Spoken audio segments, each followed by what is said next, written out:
40,000 শিশু মারা গেছে, নিরীহ শিশু গাজার ফিলিস্তিনে মারা গেছে বোমের আঘাতে। পরিবার মারা গেছে, কেউ বেঁচে নেই, বাচ্চা ছেলে বেঁচে আছে, বসে বসে খালি কাঁদছে, মা বাপ কেউ নেই, তাকে দেখার কেউ নেই, বোমের আঘাত লেগেছে, সব মারা গেছে, মা একা বেঁচে আছে, মায়ের চোখ দিয়ে খালি অশ্রু পড়েছে, পানি, গোটা পৃথিবী নীরব। কিন্তু আল্লাহর কাছে পৃথিবী কেমন দুর্বল বলে দিই। সুপার পাওয়ার আমেরিকা, যার কাছে 4,428টার মতো পরমাণু বোমা আছে,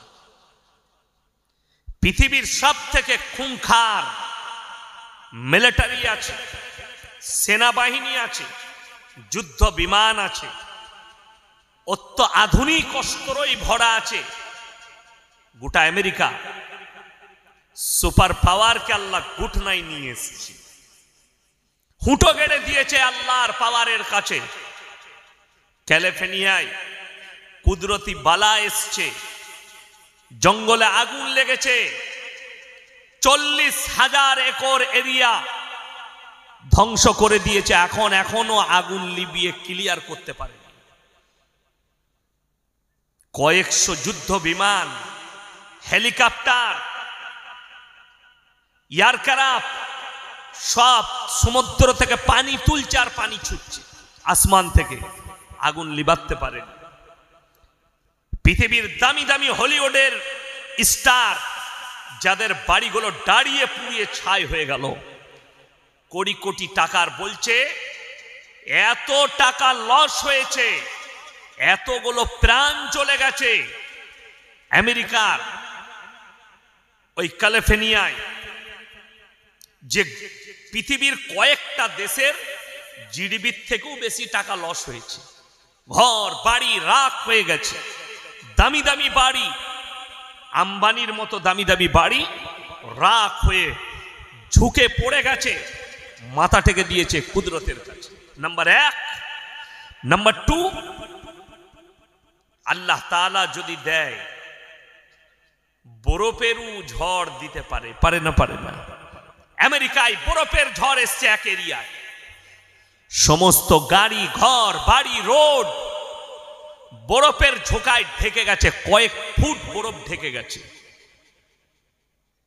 নাম্বার 3, যে সৌদি আরব, মক্কা মদিনায়, আরবে আল্লাহ এত বড় বৃষ্টির একটা ঝোঁকা দিয়েছে, বন্যায় প্লাবিত হয়ে গেছে গোটা আরব, মক্কা মদিনা, কয়েকটা শহর ধসে গেছে। আল্লাহ তাআলা বললেন, আমার বালার কাছে সব থেকে পৃথিবীর শক্তিশালী আমি আল্লাহ, আমি পাওয়ারফুল। এটা জানতে গেলে কোরআনের জ্ঞান অর্জন করতে হবে আপনাকে। এরা তো অনেক দূরের কথা, যারা কাবা ঘর ধ্বংস করতে এসেছিল, কি নিয়ে? হস্তি বাহিনী নিয়ে। আলাম তারা কাইফা ফাআলা রাব্বুকা বিআসহাবিল ফিল আলাম ইয়াজআল কাইদাহুম ফি তাদলিল ওয়া আরসালা আলাইহিম তায়রান আবাবিল।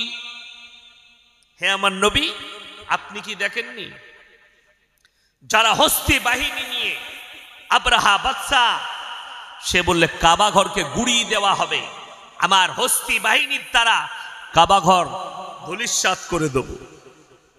আমি আল্লাহ রাব্বুল আলামিন তাদের উপরে মিসাইল মারিনি, তাদের উপরে গোলা বারুদ ফেলিনি,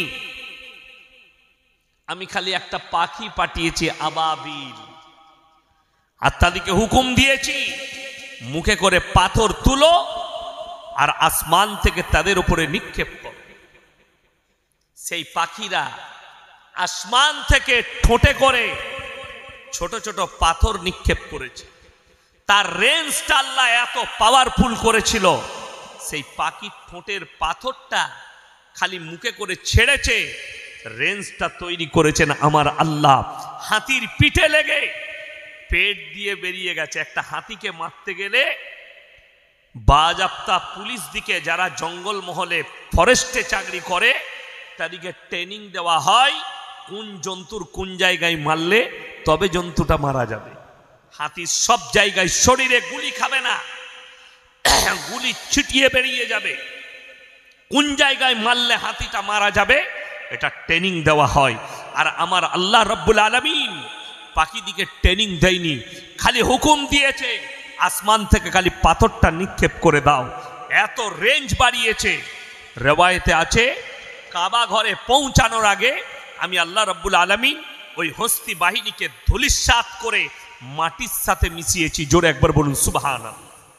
এটা ছিল আল্লাহর পাওয়ার, আল্লাহ দেখিয়েছি। আমেরিকা দেখলো। আজকে আমি গাড়িতে আস্তে আস্তে দেখছিলাম আর মনে মনে ভাবলাম আল্লাহ কত শক্তিশালী। একটা মানুষ তার কুকুরটা মারা গেছে, কুকুর জ্বলে গেছে, তার লেগে হাউ হাউ করে কাঁদছে। তুমি একটা কুকুরের লেগে কাঁদছো, ভেবে দেখো ফিলিস্তিনের যে শিশুটার মা বাপ মারা গেছে, 5 বছরের শিশু, তার কেউ নেই, তার চোখের পানিটা মনে পড়ে না তোমাদের? যে আমেরিকা অস্ত্র দিয়েছে, ভেবে দেখুন আল্লাহ কত বড় কুদরতওয়ালা। একজনের বিড়াল আগুনে জ্বলছে বিল্ডিং, সে তার বিড়ালটাকে বাঁচাবার জন্য ছুটছে। তাহলে ভেবে দেখুন যে মায়ের কোল খালি হয়েছে, চোখের সামনে ফিলিস্তিন গাজায় যে শিশুগুলো মারা গেছে মায়ের কোল থেকে, তাদের চোখের পানিটা কি? যে মা বোমের তারা বাচ্চার পা দুটো চলে গেছে, কোলে করে নিয়ে পাহীন বাচ্চাকে নিয়ে ছুটছে হসপিটালের দিকে, সেই মায়ের চোখের পানিটা একবার মনে করো। এই তো আল্লাহর কুদরতি বালা শুরু হয়েছে, এখন অনেক বাকি আছে। আর আপনি 24 পরগনায় বাস করেন, আপনি কি মনে করছেন আপনি বেঈমানি করবেন, আপনি কুফরি করবেন, আপনি বদ্দিন থাকবেন আর আপনার কাছে আল্লাহর আযাব পৌঁছাবে না? আল্লাহ যদি ইচ্ছা করে সমুদ্রের ঢেউটা আপনার স্বরূপনগরে মেরে ঢুকিয়ে নিতে পারে, টেনে ঢুকিয়ে দেবে। আল্লাহ তার কুদরতি বালা দেখিয়েছে। তাকিয়ে দেখো 40,000 একর এলাকা এখনো পর্যন্ত আগুন লিবিয়ে উদ্ধার করতে পারেনি। আমেরিকার এত সেনা, এত বাহিনী, এত হেলিকপ্টার, এত প্রযুক্তি তাদের হাতে, আল্লাহর কুদরতি বালার কাছে ফেলোয়ার। এইখানে পৃথিবীর মানুষকে মাথা নত করা দরকার। আল্লাহ ফেরাউনের মতো হারামখোর বাদশাকে আল্লাহ সিজদায় ফেলিয়েছে। তোমরা তো অনেক চানাপুটি, তোমরা কি করবে? ওই জন্য সবাই আল্লাহকে মনে রাখবেন। জোরে বলুন ইনশাআল্লাহ। আল্লাহ কেমন শক্তিশালী, আল্লাহ কেমন পাওয়ারফুল। আল্লাহ কোরআনে বললেন আমার প্রশংসা আমি নিজে করছি, তোমরা শোনো। হে নবী, পৃথিবীর মানুষকে বলে দাও আমি আল্লাহ নিজে আমার প্রশংসা করছি। কুল্লাউ কানাল বাহরু মিদাদাল লিকালিমাতি রাব্বি লানাফিদাল বাহরু ক্বাবলা আন তানফাদা কালিমাতু রাব্বি ওয়ালাউ জিনা বিমিসলিহি মাদাদা। হে আমার নবী, পৃথিবীর মানুষকে বলো গোটা পৃথিবীর যতগুলো সমুদ্র আছে, যত পানি আছে, সব যদি আমি আল্লাহ কালি করে দিই, আর পৃথিবীর মানুষ এই 700 কোটি মানুষ আল্লাহর প্রশংসা লিখতে যদি শুরু করে, সব পানি শেষ হবে, আবার আমি অতটাই দেব, ওটাও শেষ হবে। কিয়ামত পর্যন্ত পৃথিবীর মানুষের ক্ষমতা নেই তারা আল্লাহর প্রশংসা লিখে শেষ করে দিই। জোরে একবার বলুন সুবহানাল্লাহ। সুবহানাল্লাহ বলতে লজ্জা লাগছে, শরম লাগছে। ওই জন্য আমি একটা জলসাই বলেছি, মোদিজি হচ্ছে আল্লাহর রহমত মুসলমানদের জন্য। বাস্তব কথা বলছি, আপনার গায়ে লাগবে, আপনার ব্রেনে আঘাত লাগবে, কিন্তু একদম দামি কথা। মুসলমানদের জন্য আল্লাহর রহমত। আবার যেন গদিতে আসে আর আপনাদের উপরে বুলডোজার চালায়। এটা কোরআনের কথা। মুসলমান যখন দিন থেকে, আল্লাহর রাস্তা থেকে, রসুলের আখলাক থেকে সরে যাবে, আমি অত্যাচারী বাদশা পাঠিয়ে বদলালু। আপনার মুখ দিয়ে সুবহানাল্লাহ বেরুচ্ছে না। ওই জন্য আমি একটা জলসায় বলেছি, ভারতে যদি 30 কোটি মুসলমান থাকে, 10 কোটি মুসলমান বেঈমান কাফের হয়ে আছে, তারা মুসলমানই নয়। যদি সমীক্ষা করা হয়, বাস্তব কথা বলছি। আপনারা কি মনে করেছেন আপনি মুসলিম ঘরে জন্ম নিয়েছেন, আপনি গরুর মাংস খান, আপনি মুসলমান? ভুল। মুসলমান ঘরে জন্ম নিয়ে কাফের হয়, হয় না? হয় না? প্রমাণ নিবেন? তসলিমা নাসরিন কাদের ঘরের মেয়ে? মুসলিমদের ঘরের মেয়ে, কিন্তু কাফের, মুশরিক, বেঈমান। জাস্টিস ইনায়েতুল্লাহ মুসলমান ঘরে জন্ম দিয়েছে, কাফের, নাস্তিক। আপনার কলকাতায় বাস করছে নাজিয়া ইলাই খান, হারামের আউলা, মুসলিমদের ঘরে জন্ম নিয়েছে, বা মুসলমান বলছে, তা জন্ম দিয়েছে তাকে, কিন্তু কাফের, তাকে মুসলমানই বলা যাবে না। রুবিকা লিয়াকাত একজন চ্যানেলের অ্যাঙ্কার, রিপোর্টার, সে নিজেকে মুসলমান বলছে, তাকে মুসলমান বললেও গুনাহ হবে, অথচ নাম রেখেছে মুসলিম। আব্দুর রহমান নাম রাখলে কখনো জান্নাতি হয়? আব্দুস সাত্তার নাম রাখলে কখনো জান্নাতি হয়? আপনারা ভেবেছেন গরুর মাংস খাই, মুসলিম ঘরে জন্ম নিয়েছি মানে আমার জান্নাত রেডি, আমি জান্নাত পাবো, কিন্তু নামাজ পড়বো না, রোজা রাখবো না, মদ খাবো, গাঁজা খাবো, যত রকমের পাপ আছে করব, আল্লাহ আল্লাহ রসুলের নাম নেব। ওই জন্য তো আমাদের সমাজে যদি সমীক্ষা করা হয়, আপনার এই পুরো থানায় যদি সমীক্ষা করি, 100 জনের মধ্যে 80টা বেনামাজি আছে। ঠিক বললাম না ভুল বললাম? কথা বলেন, 80টা বেনামাজি। আর রসুলের হাদিস, যার নামাজ নেই তার মধ্যে ইসলাম নেই। আপনি যতই বলেন, আমি চ্যালেঞ্জ ছুড়ে বললাম, তোমার মধ্যে ইসলামই নাই।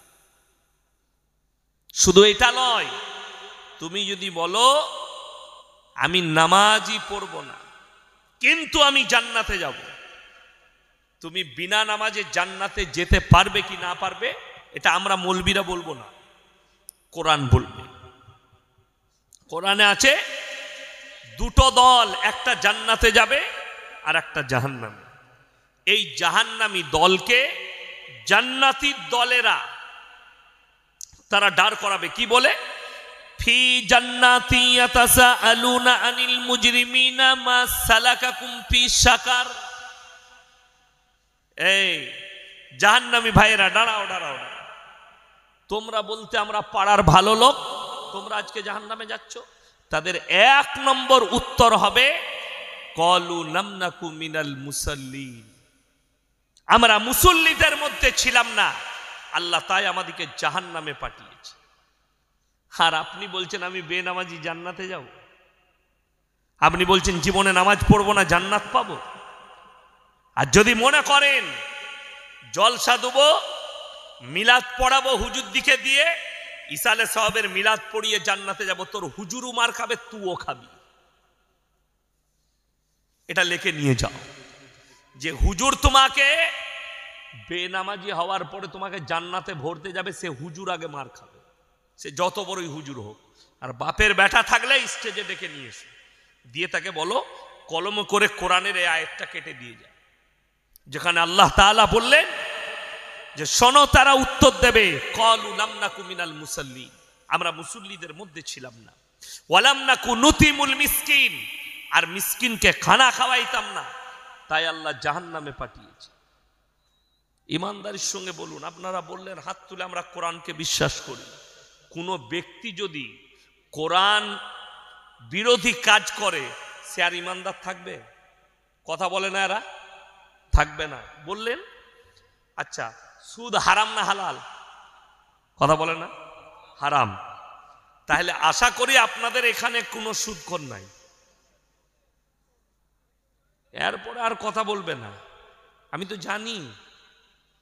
অথচ মুসলিমদের মধ্যে সুদখোর আছে না নাই?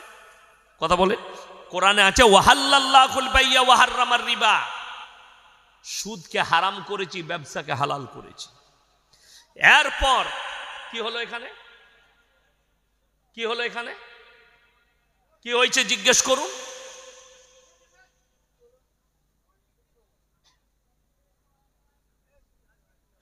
জলসা কিসের জন্য করেছেন আপনারা কমিটি ছেলেরা কই, কেন করেছেন জলসা? আমাকে ডেকে মজাক করার জন্য? জীবনে আমার মতো বক্তাকে আর দাওয়াত দিবেন না আপনারা, আপনাদেরকে বলে যাচ্ছি।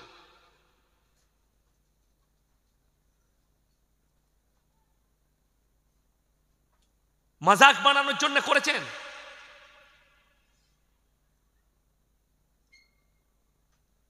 বেয়াদবির একটা শেষ থাকে, সীমা থাকে।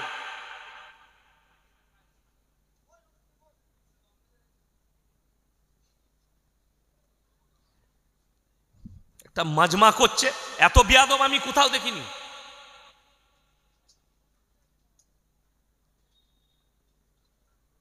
গল্প গুজব করে ছেড়ে দিয়ে পালিয়ে যাবো আমি।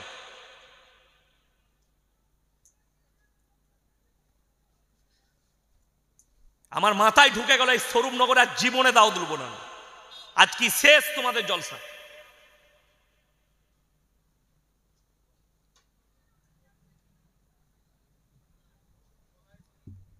লোকে বলবে বক্তারা রেগে যায়, এই বিয়াদবি কখনো মানা যায়? হাসি মজাক ঠাট্টা করছে, কোরআন হাদিসের আলোচনা চলছে। গাঁজা মদ খাওগা, এগুলো মাতাল ছাড়া আর কিছু নয়। জলসা দিয়ে কি লাভ হবে? ড্যান্স করবে আগামী থেকে এখানে।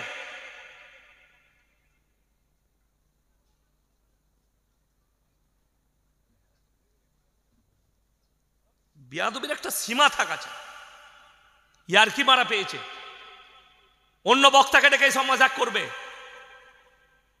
আমি গল্প গুজব করা বক্তা নয়, আর সময় নষ্ট করা যে দরুদ পড়ে পড়ে রাত কাটাবো আর গজল পড়ে রাত কাটাবো, আমি গজল পড়িও না।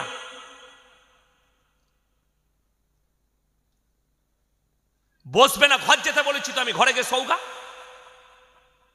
মেলা বসাইছে, মেলাতে যাও, ওইখানে মজাক করো।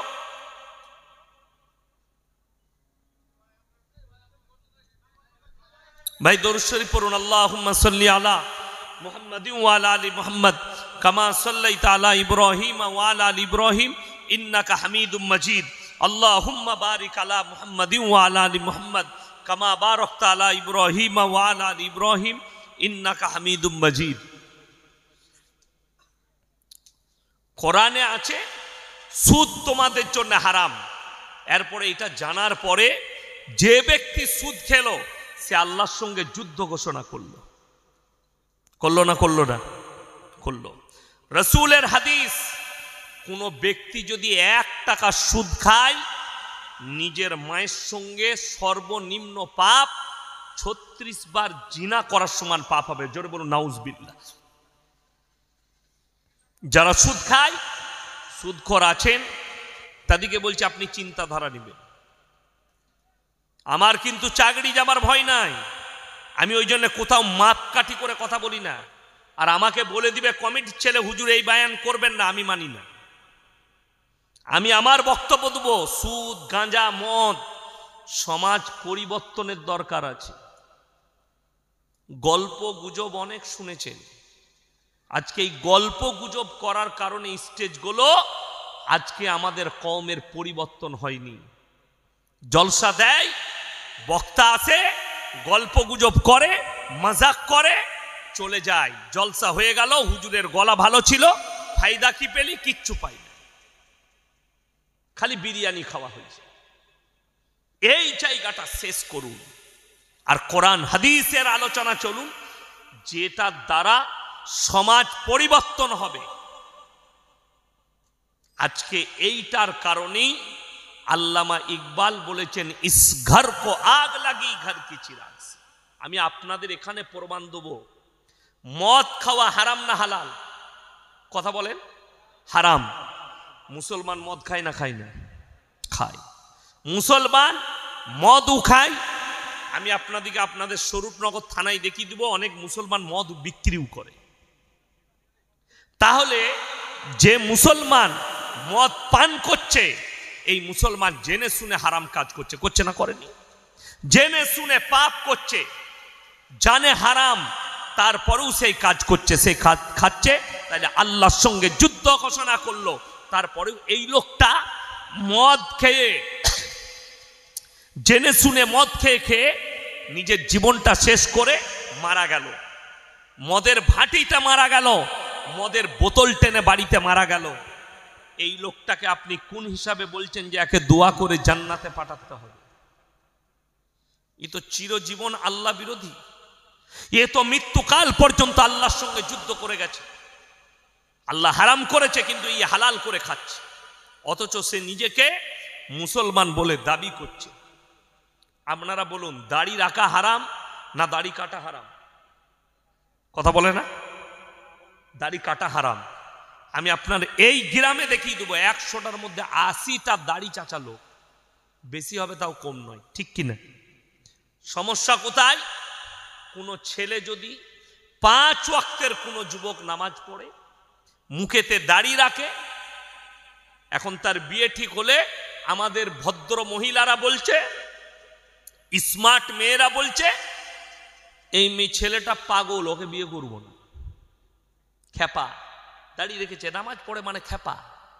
কাকে বিয়ে করবে ও? শুয়োরের মতো চুল কাটতে হবে, গাঁজা মদ খেতে হবে, হাতে চেন থাকবে, গলায় মাস্তানের মতো চেন থাকবে, কান ফুটো করে একটা বালি পড়বে, বলে এই ছেলেটা স্মার্ট। অথচ বুখারী শরীফের রিওয়ায়েতে আছে, যে পুরুষ, যে ছেলে নারীর মতো রূপ ধারণ করবে, হাতে বালা পড়বে, হাতে চেন পড়বে, কানে ফুটো করবে, মেয়েদের মতো চালচলন করবে, কিয়ামতের দিনে আল্লাহ বলবেন তুমি রূপ পরিবর্তন করে দেখাও। তারা বলবে আমরা ব্যর্থ, আল্লাহ তাদেরকে জাহান্নামের রাস্তা অতিক্রম করাবে। আপনি কি করে দিন বুঝলেন? তার কারণ একটাই, সকল মুসলমান জানে, এটা মুখে মুখে জানে, আমলে নাই। মুসলমান আমল কোনগুলো করে জানেন? যেগুলো ইসলামী শরীয়তে গুরুত্ব নাই তার আমলটা বেশি, যেগুলো ফরজ, যেগুলোর গুরুত্ব আছে, ফরজ ওয়াজিব, এগুলো আমল করে। এইটা হচ্ছে মুসলমানের সমস্যা। শবে বরাত আসছে, নফল নামাজ নিয়ে মারামারি করবে, ঠিক কিনা? অথচ হারাম করে ফরজ নামাজ পড়ে না। ঠিক বললাম না ভুল বললাম? 1 ওয়াক্তের নামাজ পড়ে না, এই শবে বরাতের রাত্রে জেগে 75 রাকাত নামাজ পড়বে। আচ্ছা বলুন তো, একটা স্কুলের ছেলে কোনো পরীক্ষা দেয়নি, শুধুমাত্র মৌখিক পরীক্ষা দিয়েছে, সে পাস করবে না ফেল করবে? ফেল করবে। তার কারণ সে লিখিত পরীক্ষা দেয়নি, খালি মৌখিক দিয়েছে। আপনার জীবনে একটা ফরজ ইবাদত নাই, আছে কি? শুধুমাত্র শবে বরাতের নামাজ। জান্নাত যাবে না? যাবে না? সে মাল আটকাবে না? আটকাবে না? আটকিয়ে যাবে। তুমি নফলের গুরুত্ব বুঝলে, ফরজের গুরুত্ব বুঝলে না। শুধু তাই নয়, আজকে মুসলমানের কাছে কমি হচ্ছে। প্রত্যেকটা মুসলমান জানে মুসলমানের জন্য দ্বীনি শিক্ষা অর্জন করা কি বাবা? এ কথা বলে না এরা, ফরজ। অথচ আপনার কাছে দ্বীনি শিক্ষা নাই। 90টা মুসলমানের কাছে দ্বীনি শিক্ষা নাই, আর যার কারণে আপনার হারাম হালাল বিচার করার, চুজ করার ক্ষমতা নাই। কোনটা হারাম কোনটা হালাল সমাজে, এটা বিচার করার ক্ষমতা আপনার কাছে নেই। যার কারণে বেঈমান কাফেররা কামিয়াবি লাভ করেছে, আমরা নাকাম। আপনার সম্পর্ক আলেম থেকে বিচ্ছিন্ন, কোরআন থেকে বিচ্ছিন্ন, রাসূলের আদর্শ থেকে বিচ্ছিন্ন। একটা মোবাইলের দাম 15,000, ধার দেনা করেও বিবিকে একটা মোবাইল কিনে দিয়েছে, সন্তানকে একটা বন্ধন লোন নিয়ে, গ্রুপ লোন নিয়ে মোবাইল কিনে দিয়েছে, কিন্তু 500 টাকা দামি একটা বাংলা মানে কোরআন বিটিকে কিনে দিতে পারলেন। আপনি বলছেন আমার বাড়িতে বরকত চাই। বরকত নেবেন কিসে?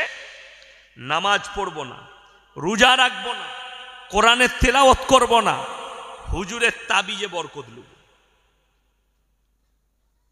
এক শ্রেণীর মানুষ আমাদের হুজুরের পেছনে ছুটে বেড়াচ্ছে। আমি 24 পরগনায় দেখেছি, এই উত্তর 24 পরগনা, আমি জায়গার নাম বলবো না, আমি স্টেজে যাব, তার আগে বলছে দাঁড়ান 10 মিনিট লেট হবে। কেন? আমার আগে যিনি হুজুর বয়ান করছিলেন বলে উনি স্টেজে তাবিজ বিক্রি করছে। এই উত্তর চব্বিশ, আমি জায়গার নাম বলবো না আর হুজুরেরও নাম বলবো না, সে তাবিজ বিক্রি করছে আল্লাহর কসম স্টেজে, আর মানুষ কিনছে। এই তাবিজটা ছেলে হবে 501 টাকা দাম, এই তাবিজটায় ক্যান্সার ভালো হবে 2101 টাকা দাম।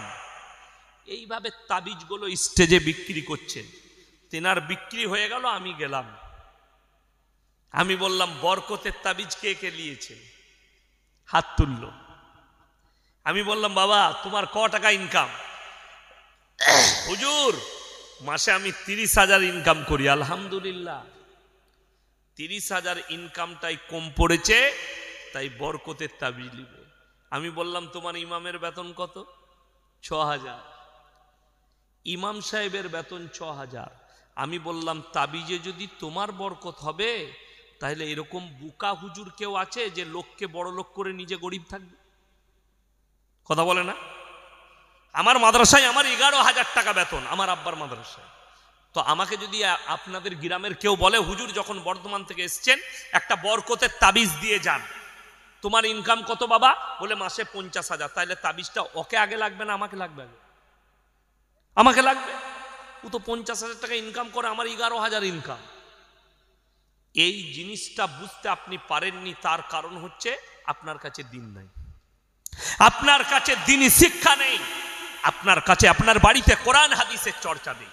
তা না হলে রাসূল সাল্লাল্লাহু আলাইহি সাল্লামের হাদিস আপনি যদি আমল করতেন, আর মুসলমান যদি আমল করে, ধন সম্পদ বড় জিনিস নয়। আল্লাহর হাবিব সাল্লাল্লাহু আলাইহি সাল্লাম দুটো হাদিস বর্ণনা করলেন। নাম্বার 1, যারা আল্লাহর রাস্তায় দ্বীনের পথে থাকবে আমি আল্লাহ মৃত্যুকাল পর্যন্ত তাদেরকে ইজ্জতের রুজি দান করব। নাম্বার 2, যারা 5 ওয়াক্তের নামাজি হবে মৃত্যুকাল পর্যন্ত তাদের রুজিতে কোনোদিন আল্লাহ কমি দিবেন না। জোরে বলুন সুবহানাল্লাহ। আমাদের সমাজের লোক মসজিদে দোয়া কি করে? ওই দেখছিলাম বাংলাদেশের এক চাচা লটারির টিকিট কেটে মসজিদের ভেতরে দোয়া করছে। আল্লাহ গো, 1 ঘর কেটেছি, তুমি 1 কোটি ফেলি দিও, জীবন আর তোমার ঘর থেকে বেরোবো না। এই দোয়াটা করাটাই তো হারাম। কেন? হারাম জিনিস দিয়ে আল্লাহর কাছে পবিত্র আল্লাহর কাছে সে চাইছে, অথচ জিনিসটা হচ্ছে হারাম জিনিস। এ নিজেই জানে না। কেন? সেই চাচার জ্ঞান নেই যে লটারি কাটাটাই হারাম, তাইলে এর সম্পর্কে আল্লাহর কাছে চাইবো কি? যারা সম্পদের দোয়া চায় তাদের থেকে বড় মূর্খ পৃথিবীতে কেউ নেই। আল্লাহর কাছে দোয়া যেটা চাইবেন, মুমিনের উচিত, মুমিন এবং মুমিনা নারী পুরুষের উচিত আল্লাহর কাছে দোয়া করবে নামাজের পাটিতে, আল্লাহ তুমি আমাকে মৃত্যুকাল পর্যন্ত ইজ্জতের এবং হালাল রুজি দান করো। টাকা থাকতে পারে, রুজির মালিক সকলে বলুন কে? আল্লাহ। টাকা থাকলেই খেতে পাওয়া যায়, রং কথা। টাকা থাকলেই রুজি পাওয়া যায়, রং কথা, ভুল কথা। কোটি টাকার মালিক আপনাকে দেখিয়ে দেবো, কলকাতায় খেতে পাই না, ডাক্তারে নিষেধ করে দিয়েছে কিচ্ছু খাবি না। কি খাবি? বলে খালি বিনা চিনি চা খাগা, 6 সুগার সুগার। কি খাবে সে? কিছুই খেতে পাবে না, ডাক্তারের নিষেধ। ক্যান্সার হয়েছে, খালি জুস খেতে পাবে, লিভার ক্যান্সার, হজম হচ্ছে, খালি লিকুইড খেয়ে যাও। কোটি টাকার মালিক গলায় ফুটো করে মেশিন দিয়ে খাবার যাচ্ছে। রুজির মালিক আল্লাহর। আপনি মাঠে চাষ করেন, বিবির সঙ্গে এক দস্তরখানে বসে খানা খাচ্ছেন, আল্লাহর শুকর আদায় করবেন। কলকাতায় কোটি টাকার মালিক রাত 2টোয় ঘর ঢুকে মদ খেয়ে 12 মুন্ডা পড়ে, বউ শুয়ে আছে কুকুরের সাথে, আর সে 12 মুন্ডা পড়ে সই কোথায়? সোপায়, বিবির পাশে শুতেও পাই না। আর আপনি চাষিবাসী লোক, সন্ধ্যেবেলায় সবজি বেচে এসে স্বরূপনগর থেকে একটু আলু বেচে এসে রেশান নামাজ মসজিদে পড়তে পেরেছেন, আর বিবির দস্তরখানে বসে ডাল আলু দিয়ে ভাত খেয়েছেন, আর বিবির গলায় হাত রেখে ফজর পর্যন্ত ঘুমাচ্ছেন, সিজদায় পড়ে কাঁদবেন, আল্লাহ আমার থেকে দামি সুখী আর পৃথিবীতে কেউ নাই। এইটা হচ্ছে সুখ, আর এইটা হচ্ছে হালাল রুজি। টাকা থাকলে ভালো মন্দ খাই। কলকাতায় গিয়ে প্রেসিডেন্টি জেলে একবার পার্থবাবুকে জিজ্ঞেস করে আসুন, স্যার টাকায় কত সুখ? উনি বলে দিবেন উনার গার্লফ্রেন্ডের ঘর থেকে 250 কোটি টাকা বেরিয়েছে, পুরা রুটি আর ডাল খেতে হচ্ছে জেলের কুঠরিতে বসে। তার নাম আল্লাহ। রুজি আল্লাহ মাপেন। ওই জন্য কোরআনে আল্লাহ সাবধান বাণী দিয়েছেন যে শোনো, তোমরা ঘটনা শুনে নাও, আমি আল্লাহ যাকে রুজি দিব পৃথিবীর কেউ তাকে আটকাতে পারবে না। কোরআন সূরা মারিয়াম, ওয়াজকুর ফিল কিতাবি মারিয়াম ইদিন তাবানাত মিন আহলিহা মাকানান শারকিয়্যা। মরিয়ম যখন নিজেকে নিজের পরিবারের কাছ থেকে পূর্ব দিকে এক স্থানে নিজেকে বন্দী করে নিল। মরিয়মটাকে হযরতে ঈসা মসির মা, ঈসা নবীর মা মারিয়াম, সূরা মারিয়াম তার নামেই অবতীর্ণ হয়েছে এবং তার সম্পূর্ণ ঘটনা বৃত্তান্ত আল্লাহ এই সূরা মারিয়ামে বর্ণনা করেছে। এবং অন্যান্য নবীদের কথাও আল্লাহ তাআলা এই সূরায় উল্লেখ করেছেন। হযরতে মারিয়াম ঘরের মধ্যে বন্দী, খাবার দাবার কি করে আসবে? তার কাছে আল্লাহ জান্নাত থেকে খাবার পাঠিয়েছেন। জোরে বলুন সুবহানাল্লাহ। হযরতে জাকারিয়া যখন দেখলেন এত ভালো মন্দ ওর খাঞ্চায়, যে ফলগুলো পৃথিবীর কোনো ফল নয়, আশ্চর্য রকম ফল যেটা পৃথিবীর মানুষ কোনোদিন দেখেনি, মারিয়ামকে বললেন, ক্বালা ইয়া মারিয়ামু আন্না লাকি হাদা, হে মারিয়াম এই সমস্ত ভালো মন্দ খাবার দাবার কোথা থেকে পাচ্ছ? মারিয়াম উত্তর করলেন, ক্বালাত হুয়া মিন ইনদিল্লাহ ইন্নাল্লাহা ইয়ারযুকু মান ইয়াশাউ বিগাইরি হিসাব। আল্লাহ যাকে ভালোবাসেন, যাকে পছন্দ করেন, তাকে বেসুমার রিজক দান করেন। কোথা থেকে দেব, কেমন করে দেব, আমি আল্লাহ ছাড়া পৃথিবীর কেউ জানে না। জোরে বলুন সুবহানাল্লাহ।